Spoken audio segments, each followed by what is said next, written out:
Good afternoon friend. आज का विषय है इतिहास और टॉपिक है धम्म का स्वरूप। धम्म एक प्रकार की आचार संहिता थी। इसमें सामाजिक व्यवहार के लिए मार्गदर्शन दिया गया था। धम्म के अंतर्गत इस बात पर बल दिया गया कि एक व्यक्ति का दूसरे व्यक्ति के प्रति क्या व्यवहार हो। इसके द्वारा एक सामाजिक समन्वय बनाने की कोशिश की गई थी। धम्म मानवतावादी मूल्यों एवं प्रजातांत्रिक आदर्शों को स्थापित करने पर विशेष बल देता है। धम्म एक जीवन शैली है जिसके अंतर्गत धर्म के अंतर्गत नैतिकता एवं व्यवहारिकता पर विशेष बल दिया गया था।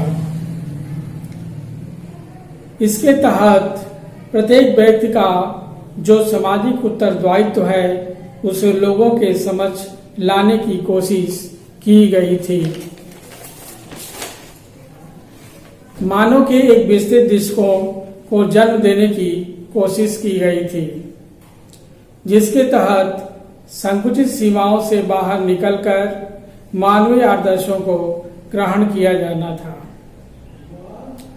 जिन सिद्धांतों के पालन से नैतिक उत्थान संभव था, अशोक के अभिलेखों में उन्हें धम्म कहा गया है।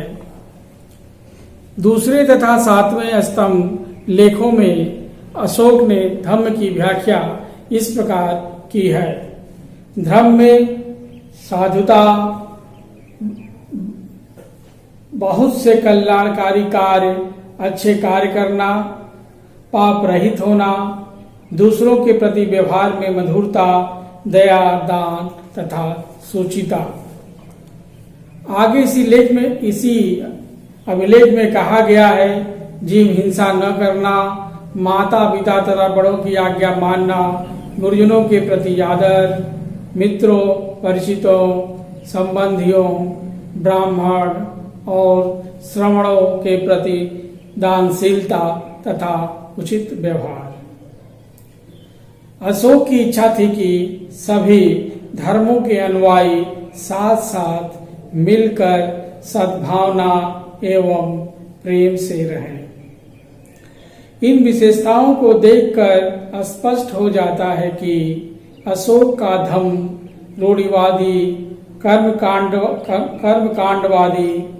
बहुगूढ़ क्रियावादी, दर्शन मूलक नहीं था। अशोक के धम्म के सिद्धांत हर धार्मिक संप्रदाय से संबंध रखने वालों के लिए स्वीकार्य थे। उनकी व्याख्या विधि विधान रूप में नहीं की गई थी। बौद्ध धर्म से समानता रखने के बावजूद भी अशोक के धम्म में बौद्ध धर्म के मूलभूत सिद्धांतों की चर्चा नहीं की गई है। इसमें 4 आर्य सत्य, अष्टांगिक मार्ग का उल्लेख नहीं मिलता है। अशोक न तो अपने धम्म के लिए संघ की व्यवस्था करता है और न ही भिक्षुक का जीवन व्यतीत करने को कहता है। इस प्रकार अनेक समानताओं के रहने के बावजूद भी अशोक का धम्म बौद्ध धर्म से भिन्न है। अशोक ने जिस धर्म को अपनाया और प्रचार प्रसार किया वह सर्व हितकारी तथा लोक कल्याणकारी धर्म था। अशोक का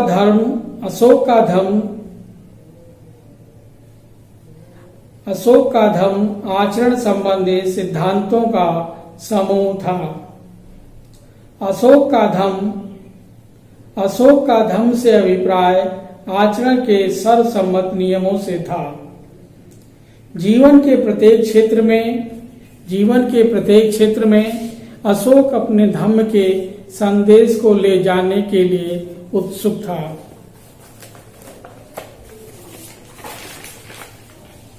इसलिए उसने बार बार जनता के साधारण व्यवहारों और धम्म व्यवहारों में तुलना की है। इस प्रकार अशोक ने धर्म के चरित्र और आचरण की प्रधानता, इस प्रकार अशोक के धर्म में चरित्र और आचरण की प्रधानता थी, न कि कर्म कांड की। अशोक के धम्म के दो रूप हैं, बाह्य रूप तथा आंतरिक रूप। बाह्य रूप में वह उन गुणों पर जोर देता है जिससे समाज का नैतिक उत्थान हो। दूसरे एवं सातवें स्तंभ लेखों में दूसरे एवं सातवें स्तंभ लेखों में अशोक ने इन गुणों का वर्णन किया है। अशोक कहता है कि मनुष्य जीवन व्यतीत करें, लोक कल्याण के कार्य करें, जैसे पेड़ लगाना, बाग लगाना, कुएं खुदवाना, प्याऊ बैठाना आदि। पशुओं की हिंसा न करें और किसी जीव को हानि न पहुंचाएं। सबको दान देकर सहायता करें और सबके साथ नम्रता का व्यवहार करें।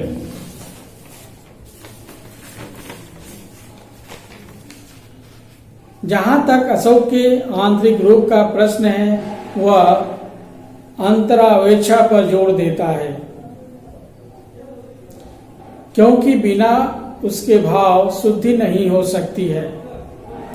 वह आत्मसंयम और दूसरों के प्रति सहिष्णुता का उपदेश देता है तथा कहता है कि प्रत्येक व्यक्ति को अपने हृदय से हिंसा, क्रूरता, क्रोध, अहंकार और ईर्ष्या के भाव निकाल देने चाहिए। अशोक ने धार्मिक सहिष्णुता की नीति को उपदेश तक ही सीमित नहीं रखा, बल्कि उसे निजी जीवन में चरितार्थ भी किया। उसने ब्राह्मणों, आजीविकों, निग्रंथों आदि संप्रदायों का भी आदर किया और सभी के हितों को ध्यान में रखा। अहिंसा अशोक के धर्म का अन्य महत्वपूर्ण अंग थी। उसका कहना था कि जीवन के सभी रूप पवित्र हैं।